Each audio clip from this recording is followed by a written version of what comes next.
G'day Internet, welcome back to another video. This is just going to be a quick one about this machine here that I got given a couple of weeks ago. Now I've already done a bit of a restoration on it. Sometimes I simply just like to do projects without the camera running. Now at initial glance you might go, well, it's just a early mid-80s IBM XT knockoff, but it's not.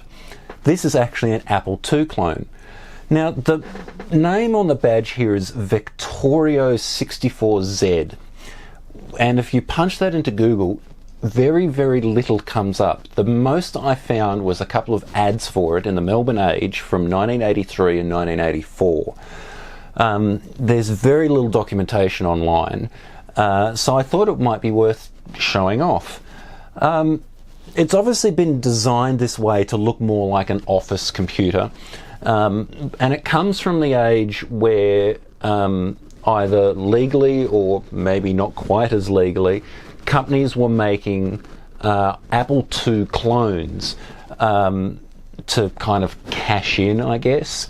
This is when the Apple II was still going kind of head to head with the IBM PC in the business market. But if we simply switch it on,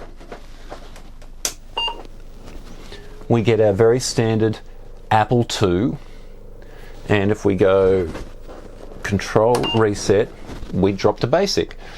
So let's have a quick look inside, and we'll go from there. If we take a quick look at the keyboard, you'll see that although resembling an IBM compatible layout, it has all the normal Apple II keys.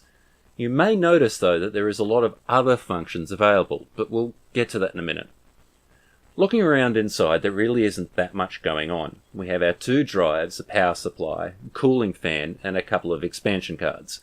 Those two cards are the boot ROMs and the floppy drive controller.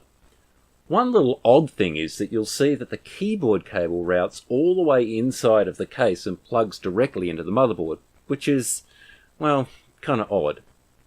Taking a closer look at the motherboard, you'll see where the keyboard plugs in. This here is the 64K of onboard memory. All of these are 74 series logic chips, and more over here. This chip here is our 6502 processor, and finally an NEC-produced Z80 chip.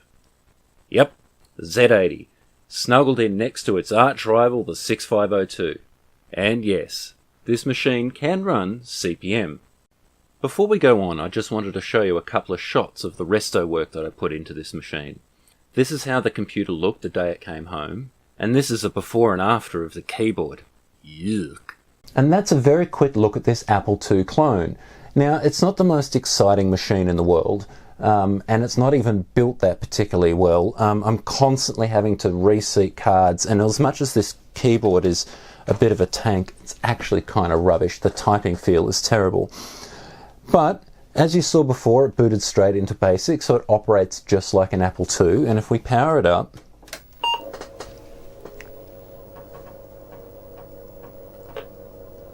it'll boot straight into ProDOS. So that loads. But let's be honest, ProDOS is a little boring. So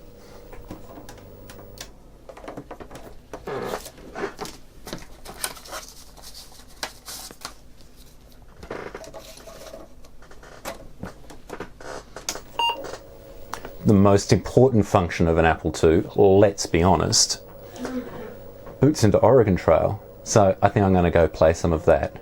Thanks for watching, and I'll see you in the next video.